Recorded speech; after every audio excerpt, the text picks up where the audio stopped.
أشرف الأنبياء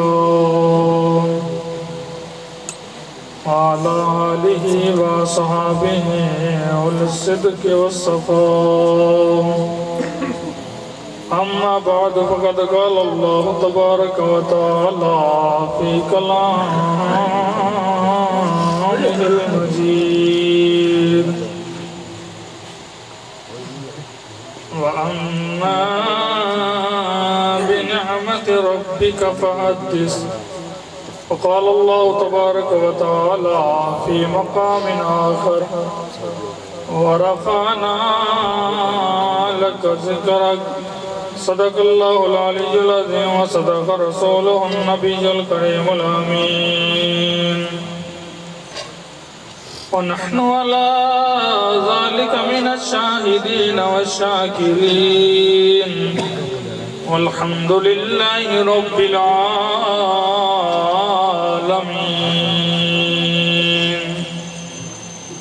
إن الله وملائكته يصلون على النبي يا أيها الذين آمنوا صلوا عليه وسلموا تسليما.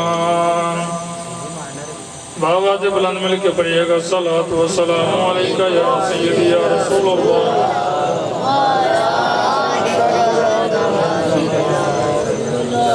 وعلى آلك وصحابك يا سيدي يا رحمة للعالمين. شان وکرا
تبارک و تعالی جل شانہ و امان والہ و عظم شانہ کی حمد و ثنا کے بعد عقائد آمدار شفیع روز شمار حضور نبی کریم رؤوف الرحیم تاجدار مدینہ راحت قلب و سینہ فیض جنہ صاحب موتر پسینہ حبیب کبریا فخر الانبیاء تاجدار عرب و عجم احمد مجتبی جناب محمد صلی اللہ علیہ وسلم کی بارگاہ میں حدیت الاسلام عرض کرنے کے بعد اللہ تبارک و تعالیٰ کی کرم و فضل سے آج کا یہ پروگرام بسن صلاح محفل ملاد مصطفیٰ صلی اللہ علیہ وسلم ہر سال کی طرح جامعہ مسجد لبیک یا رسول اللہ صلی اللہ علیہ وسلم کے اندر منعقد کیا گیا ہے. مجھ سے قبل بھی علماء کرام خطابات بیان کر رہے تھے. ثناخان مصطفیٰ بھی اپنی حاضر لگوا رہے تھے. مبارکباد کے مستحق ہے چاچا جی محمد فریاد صاحب اور ان کے صاحبزادگان، دیگر میلاد کمیٹی اس مسجد کے حوالے سے پچھلے سال یقیناً حافظ محمد آفتاب صاحب یہ کہا کرتے تھے کہ انشاءاللہ اگلے سال جب میلاد کا مہینہ آ جانا ہے تو اللہ کے فضل سے میں بھی پہنچ جاؤں گا، لیکن کچھ ماحول کی وجہ سے وہ نہ پہنچ سکے، ہو سکتا ہے اگلے میلاد آنے تک وہ پہنچ جائیں۔ بتا بھی رہے تھے کہ 2-3 من تک انشاءاللہ میں پہنچ جاؤں گا۔ اللہ تبارک و تعالی سب میلاد کمیٹی جتنے بھی بھائیوں نے اس پروگرام کو پائی تکمیل تک پہنچایا، اللہ تبارک و تعالی سب کو اجر عظیم عطا فرمائی۔ ایک سال کے اندر جس طرح مسجد چینج ہو گئی ہے، یقیناً اسی طرح اللہ تبارک و تعالی نے ہر نوجوان کے دلوں کے اوپر ایسا ایسا کرم کر دینا ہے کہ سارے کے سارے نوجوان ہی لبیک والے بن جائیں گے۔ وقت کو مد نظر رکھتے ہوئے جو آیات بینہ تلاوت کی ہے اسی کے حوالے سے تھوڑی سی گفتگو، زیادہ لمبا چوڑا وقت بھی نہیں، توجہ رکھیے گا، سمجھنے سمجھانے کے ٹھنڈے دھیمے لہجے میں گفتگو کرنے لگا ہوں۔ میرے مالک و مختار نے فرمایا کہ وَأَمَّا بِنِعْمَتِ رَبِّكَ فَحَدِّثْ، اے لوگو اپنے رب کی نعمت کا خوب چرچا کرو۔ وہ مالک و مختار اس کی نعمت کا چرچا کیا کرنا ہے؟ یہ سرکار دو عالم صلی اللہ علیہ وسلم دنیا کے اوپر تشریف لے کر آئے، ہمارے نبی اس روح زمین کے اوپر آئے، تو اس سے بڑی اور کوئی نعمت ہو سکتی ہے؟ سارا سال گزر جاتا ہے، کون ہے کتنی کی نعمتوں کے اوپر چرچا کیا جا رہا ہے؟ جب میلاد کا مہینہ آتا ہے تو ہم سرکار کی اس اللہ تعالیٰ کی اس نعمت پر چرچا کرتے ہیں کہ سرکار کو بھیجا ہے، تو کئی لوگ اعتراضات کرنا شروع ہو جاتے ہیں کہ صحابہ اکرام نے بھی یوں جلسے کیے تھے، یوں اعتراض کرتے ہیں۔ ہم یہ سارا کا سارا انتظامات کرتے ہیں تو صرف اور صرف تعظیم مصطفیٰ ہے اور کچھ نہیں۔ اگر یہ لائٹنگ لگائی ہے، یہ سارا کا سارا اہتمام کیا ہے، طعام کا بھی اہتمام ہے، یہ سارا کا سارا پروگرام سجایا ہے، تو یہ صرف اور صرف تعظیم مصطفیٰ ہے۔ تو ہم اس حد تک نہیں پہنچ سکتے جہاں سرکار کے صحابہ تھے، یقیناً، کیونکہ اللہ کے پیارے محبوب علیہ السلام کے اصحاب جو سرکار کی بارگاہ میں بیٹھنے والے تھے، ہم اس حد تک کہاں پہنچ سکتے ہیں؟ انہوں نے تو سرکار کے ہاتھ بھی چومے تھے، سرکار کی مجلس میں بھی بیٹھا کرتے تھے، درس و حدیث بھی سنا کرتے تھے۔ اگرچہ ہمیں وہ زمانہ نہیں ملا، ہمیں وہ موسم نہ مل سکا، تو آج ہم بھی اپنے ماحول کے مطابق تعظیم مصطفیٰ میں مشغول ہیں۔ یہ صرف اور صرف کیا ہے؟ تعظیم مصطفیٰ۔ اب ادھر دیکھو تو عروہ بن مسعود ابھی کلمہ نہیں پڑھا تھا تو حدیبیہ کے مقام میں پہنچ گئے تھے۔ کیا دیکھنے کے لیے گئے تھے؟ کہ لوگ جن کو نبی مان رہے ہیں، جن کو نبی سمجھتے ہیں، وہ اپنے نبی کی تعظیم کس قدر کرتے ہیں۔ لوگ جس کو اپنا نبی مانتے ہیں وہ نبی کے اصحاب تھے۔ عروہ بن مسعود ابھی کلمہ نہیں پڑھا تھا تو دیکھنے کے لیے چلے گئے تھے حدیبیہ کے مقام میں، لیکن وہاں بات ہوئی ابو بکر صدیق کے ساتھ، ٹھوکریں بھی لگی، لیکن ایک سائیڈ پہ بیٹھ کرنا آنکھ ٹیڑھی کر کر دیکھتے رہے کہ جو نبی کے اصحاب ہیں وہ سرکار کی تعظیم کس طرح کرتے ہیں۔ بالکل جو نبی کے اصحاب ہیں وہ سرکار کی تعظیم کس طرح کرتے ہیں۔ پھر حدیبیہ سے واپس آئے، آ کر مشرکین کو بتانے لگے کہ میں بڑے بڑے بادشاہوں کے درباروں کے اوپر گیا ہوں، دیکھو ان کا بتانے کا انداز کتنا اعلیٰ ہے، بتانے کا انداز کتنا نرالا ہے۔ کہنے لگے بڑے بڑے بادشاہوں کے درباروں کے اوپر گیا ہوں، لیکن جو تعظیم نبی کے اصحاب سرکار کی کرتے ہیں کوئی بادشاہ نہیں کہ اس کے اصحاب بھی ایسی تعظیم بادشاہ کی کرتے ہوں. سبحان اللہ. جنہوں نے کلمہ ہی نہیں پڑھا، جو مسلمان نہیں کافر ہے، وہ بھی مان رہے ہیں کہ جو نبی کے اصحاب ہیں وہ سرکار کی تعظیم کس طرح کرتے ہیں. پھر یہاں انہوں نے بات کو ختم نہیں کیا بلکہ علیحدگی کے ساتھ انہوں نے تھوڑی سی اس پر وضاحت بھی کی کہ جو نبی کے اصحاب تھے وہ تو سرکار کا جو زبان سے نکلا ہوا لعاب دہن ہے وہ بھی زمین پر نہیں گرنے دیتے تھے، وہ بھی اپنے ہاتھوں پر اٹھا لیتے تھے. سرکار کا لعاب دہن بھی زمین کے اوپر نہ گرنے دیتے تھے بلکہ کیا کرتے تھے، اپنے ہاتھوں پر اٹھا لیتے تھے. یہ بہت بڑی تعظیم ہے کہ اپنے ہاتھوں کے اوپر سرکار کا لعاب دہن لے لیا. اب ٹھیک ہے کسی نہ کسی دیوار کے ساتھ صاف کر دیتے یا رومال کے ساتھ کسی کپڑے کے ساتھ اپنے ہاتھوں کو صاف کر دیتے، نہیں کرتے کیا تھے، وہ جو سرکار کا لعاب دہن تھا اس کو مسل کر کے اپنے چہروں کے اوپر مسل کرتے تھے. یہ تھی تعظیم جو سرکار کے صحاب کر رہے تھے. اب عروہ بن مسعود نے بتایا کہ یہاں بات نہیں ختم کرتے تھے بلکہ جب لہو دینے کا وقت آتا تھا، خون دینے کا وقت آتا تھا تو ان کی حالت یوں ہوتی تھی کہ میں اس سے بھی زیادہ آگے ہو جاؤں، میں اس سے زیادہ آگے ہو جاؤں. سرکار کوئی نہ کوئی کام کہا کرتے تھے، ہر ایک کی حاجت ہوتی تھی کہ یہ کام میں کر جاؤں. جب خون دینے کا وقت آتا تھا تو آگے آگے ہوتے تھے. پھر بتانے لگے عروہ بن مسعود کہ تیسرے نمبر پر بتانے لگے کہ نبی کے جو صحاب تھے وہ تو سرکار کے جو وضو مبارک کا پانی تھا اس کا بھی بڑا ادب کرتے تھے. سبحان اللہ. وہ پانی جسے مائع مستعمل کا لفظ دیا گیا ہے، جو پینے کے قابل نہیں ہے، استعمال کے قابل نہیں ہے، سرکار کے اصحاب اس پانی کا بھی اتنا ادب کرتے تھے. اللہ کے نبی وضو مبارک کیا کرتے تھے، وہ پانی کا ایک قطرہ بھی نیچے نہیں گرنے دیتے تھے. تو اس موقع پر سرکار ہی فرما دیتے ہیں میرے اصحاب یہ کون سا طریقہ ہے، تم لڑائیاں کر رہے ہو. ویسے تو ان کا انداز اس طرح کا تھا نا، آپس کے اندر تو بڑے شفیع تھے، لیکن اس معاملے کے اندر وہ آپس میں لڑائی بھی کرتے تھے کہ یہ بچا ہوا پانی ہمیں مل جائے. نعرہ تکبیر، نعرہ تکبیر، آواز کو سن رہی ہو، نعرہ تکبیر، اچھی بول میرے پیر، نعرہ تکبیر، آواز نہیں جا کے بولو نعرہ تکبیر، ہاتھ چوک کے بولو نعرہ تکبیر، نعرہ تکبیر.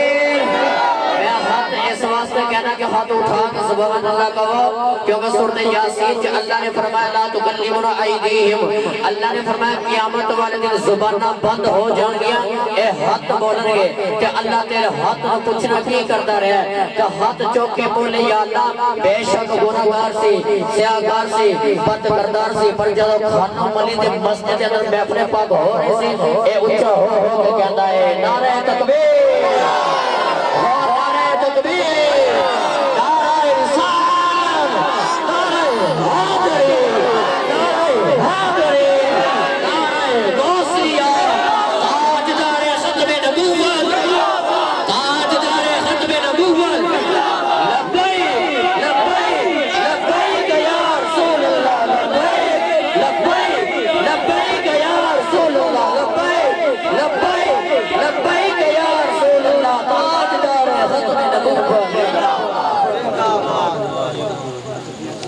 اگر سرکار یوں فرما دیتے ہیں میرے صحاب لڑائیاں کرنے کی کیا ضرورت ہے، یہ کون سا طریقہ ہے، میرے نبی نے بھی یوں نہ فرمایا. سرکار جانتے تھے محبت کس قدر ہے. اب عروہ بن مسعود جنہوں نے کلمہ نہیں پڑھا وہ بھی وہاں دیکھ کر آئے، آ کر لوگوں کو بتا رہے تھے، کلمہ بھی پڑھ لیا، مسلمان بھی ہو گئے.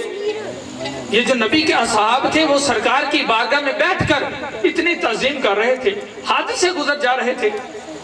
تو اگر آج ہم یہ سارا کا سارا اہتمام کرتے تو میرے بھائی یہ صرف اور صرف کیا ہے، پیار سے بولیے گا، تعظیم مصطفیٰ ہے. اب دیکھیے گا مسجد نبوی کا ماحول ہو، وہاں محفل پاک ہو رہی ہو تو سرکار تشریف لے کر آئیں. اللہ کے نبی نے آ کر فرمایا اے میرے اصحاب یہ کون سا طریقہ ہے، کیوں بیٹھے ہو، مَا أَجْلَسَكُمْ تمہارے یہاں بیٹھنے کا سبب کیا ہے؟ کیوں بیٹھے ہو؟ کیا وجہ ہے؟ کون سا طریقہ کار ہے؟ یہاں محفل سے جا کر بیٹھے ہوئے ہو؟ حالانکہ ان کی مصروفیت تو ہم سے کہیں زیادہ ہوتی تھی، ہر غزوے میں بھی شریک ہوتے تھے، ہم سے زیادہ مصروفیت تھی۔ سرکار ہی پوچھ لیتے ہیں میرے پیارے صحابہ کیوں بیٹھے ہو؟ جب میرے نبی نے پوچھا ما اجلسکم، یہ جلسہ کیسا ہے، تمہارے بیٹھنے کا مقصد کیا ہے، سبب کیا ہے؟ کیا سرکار نہیں جانتے تھے؟ کچھ سوال کر دے، سرکار جانتے تھے۔ بخاری پڑھ کر دیکھو، حضرت ام حادثہ نے جب سرکار سے آ کر سوال کیا تھا، اے اللہ کے پیارے محبوب، میرا بیٹا جو اس دنیا سے چلا گیا ہے، مجھے بتاؤ جنت کے اندر ہے یا دوزخ کے اندر ہے؟ تو سرکار ہی اس طرح بات کر دیتے جس طرح آج لوگ نبوت کا تعارف کرا رہے ہوتے ہیں۔ یوں سرکار فرما دیتے، اے ام حادثہ، ہم نے تو دفنا دیا ہے، دفن کر دیا ہے، ہمیں کیا خبر ہو کہاں ہے؟ یوں سرکار فرما دیتے۔ اللہ کے نبی نے یوں نہ فرمایا، بلکہ سرکار فرمانے لگے، اے ام حادثہ، مجھے خبر ہے تیرا بیٹا کہاں ہے، عام جنت نہیں بلکہ جنت الفردوس کے اندر ہے۔ جو بیٹھے زمین کے اوپر ہے، خبریں آسمانوں کی دے رہے ہیں، بیٹھے فرش کے اوپر ہے، خبریں عرش کی دے رہے ہیں، اپنے محلے کی مسجد کے جلسے سے ناواقف ہوں گے؟ ایسا ہو ہی نہیں سکتا۔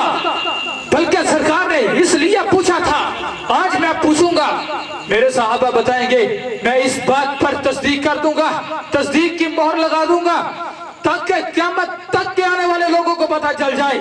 کوئی بھی بات ہو اپنی طرف سے نہ بتائیں، بلکہ ہمارے ہی بتائے ہوئے فرامین لوگوں کو پر سنائیں گے کہ یہ جلسہ کیسا تھا۔ سرکار نے پوچھا ما اجلسکم، تمہارے بیٹھنے کا سبب کیا ہے، مقصد کیا ہے؟ تو پتہ آگے سے جواب کیا ملا تھا؟ نبی کے صحابہ عرض کرنے لگے، اے اللہ کے حبیب، جلسنا ندعو اللہ ونحمدہ علی ما ہدانا لدین ومن علی نبی کا، یا رسول اللہ ہمارے بیٹھنے کا مقصد صرف اتنا کیا ہے؟ اللہ نے آپ کو بیچ کر ہم پر جو کرم کر دیا ہے، ہم آج اپنے پاک پروردگار عالم کا شکر ادا کر رہے ہیں۔ مسجد نبوی شریف کے اندر بھی جلسے ہو رہے ہیں۔ اللہ نے آپ کو بیچ کر ہم پر جو کرم کیا ہے، آج ہم اپنے رب کا شکر ادا کر رہے ہیں۔ اگر نبی کے صاحب یوں ہی عرض کر دیتے کہ اللہ کے پیارے حبیب، ہم یہاں بیٹھے ہیں تو جو مسئلہ ہے، جو اصل عنوان ہے، جو موضوع ہے، فضائل نماز ہے، فضائل زکوٰۃ ہے، فضائل حج ہے، پھر بھی ٹھیک ہے، شریعت کو اپنا رہے ہیں؟ نہیں، بلکہ انہوں نے عرض کیا، اللہ کے حبیب، ہمارے یہاں بیٹھنے کا مقصد صرف اتنا کیا ہے، ہم اس لیے بیٹھے ہیں، اللہ نے آپ کو بیچ کر ہم پر جو کرم کیا ہے، آج اپنے رب کا شکر ادا کر رہے ہیں۔ گویا جو نبی کے اصحاب تھے یوں عرض کرتے ہوں گے کہ ہمیں تو کوئی جانتا ہی نہیں تھا، ہمیں تو کوئی پوچھتا ہی نہیں تھا، ہماری تو کوئی ویلیو نہیں تھی، ہمیں کون جانتا تھا۔ آج اللہ نے آپ کو بیچ کر ہم پر کرم اس قدر کر دیا ہے، ہم بیٹھے زمین پر ہیں، یعنی بلال زمین پر چل رہے ہیں، قدموں کی آہٹ جنت کے اندر سنائی دے رہی ہے۔ یہ ہے نبی کا میلاد۔ اور سرکار نے فرمایا کہ میرے پیارے صحابہ، کیا واقعی اس لیے بیٹھے ہیں؟ اللہ کے حبیب واقعی اس لیے بیٹھے ہیں؟ سرکار نے فرمایا میرے پیارے صحابہ، میں نے اس لیے پوچھا ہے کہ اللہ تبارک و تعالیٰ فرشتوں کے سامنے فخر کر رہا ہے کہ ہم نے نبی کو قرآن دے کر بھیجا تھا، امت نے قرآن کو تسلیم کر لیا ہے، امت نے کلمہ بھی پڑھ لیا ہے، اب سرکار کو بھولے نہیں ہے بلکہ بیٹھ کر سرکار کی آمد پر میلاد بنا رہے ہیں۔ یہ ہے سرکار دو عالم صلی اللہ علیہ وسلم کا میلاد۔ دیکھیے گا نبی رحمت صلی اللہ علیہ وسلم اس روئے زمین کے اوپر تشریف لے کر آئے تو پتہ سید آمنہ پاک نے کیا فرمایا ہے؟ فرمانے لگی کہ خرج منی نور، میری گود کے اندر نور آیا ہے۔ کیسا نور ہے کہ اضاءت لقصور الشام، میں نے شام کے محلات دیکھ لیے ہیں، اس طرح کا نور ہے کہ میں نے شام کے محلات دیکھ لیے ہیں، ایسا نور تشریف لے کر آیا ہے میری گود کے اندر۔ تو سیدہ پاک فرمانے لگی کہ سرکار آتے ہی سب سے پہلے جو مین کام کیا ہے، جو سب سے بڑا کام کیا، وہ کیا ہے؟ سرکار نے آتے ہی سجدہ مبارک کیا ہے۔ سجدے کے اندر کسے یاد کیا ہے؟ رب حبلی امتی۔ تو آج امت پر ایسی بات آتا ہے امت بھول جائے. میلاد کا مہینہ ہے تو امت کیسے بھول سکتی ہے؟ اگر قرآن آتا ہے تو وہ ایک دفعہ آیا ہے. تو اس رات کو لیلۃ القدر کی رات کہا جاتا ہے, 1000 مہینوں سے افضل کہا جاتا ہے. تو جس رات قرآن والا صاحب خود آیا ہے, جس رات آخر الزمان نبی خود آیا ہے, اس رات کی فضیلت کیا ہوگی؟ قرآن تو ایک دفعہ آیا تھا, ہر سال ہی لیلۃ القدر مناتے ہیں کہ 1000 مہینوں سے افضل ہے. تو میلاد آ جائے تو اعتراضات شروع کر دیتے ہیں. تو یہ یقیناً سارا کا سارا اہتمام ہم کرتے ہیں تو نبی کے میلاد کی خاطر کرتے ہیں. وقت نہیں, اگر وقت ہوتا تو طویل گفتگو ہے. اللہ تبارک و تعالی اس پر ہی ہمیں عمل کرنے کی توفیق عطا فرمائے. میلاد کمیٹی جنہوں نے ماشاءاللہ بڑھ چڑھ کر اس پروگرام کو پائے تکمیل تک پہنچایا, اللہ تبارک و تعالی سب کا عمل اپنی پاک اور بلند و بالا بارگاہ میں قبول و منظور فرمائے. اور آپ ہی کے علاقے کے اندر 25 ستمبر بروز بدھ بوئے شریف کے اندر, آپ کے قریبی گاؤں کے اندر 25 ستمبر بروز بدھ بعد نماز عشاء طاہر سلطان, ڈاکٹر طاہر سلطان اس کے ڈیرے کے اوپر عظیم الشان پروگرام ہے محفل میلاد مصطفیٰ, جس میں خصوصی خطاب کے لیے ماشاءاللہ تشریف لا رہے ہیں پاسبان مسلک رضا, قائد ملت اسلامیہ, کنز العلماء پروفیسر ڈاکٹر محمد اشرف حسن جلالی صاحب دامت پر ختم العالیہ. سب سے ریکویسٹ ہے کہ انشاءاللہ العزیز 25 ستمبر کو اپنے قریبی گاؤں بوئے کے اندر تشریف لے کر آنا ہے. اللہ تبارک و تعالی ہم سب کا مل بیٹھنا اپنی پاک اور بلند بارگاہ میں قبول و منظور فرمائے. وآخر دعوانا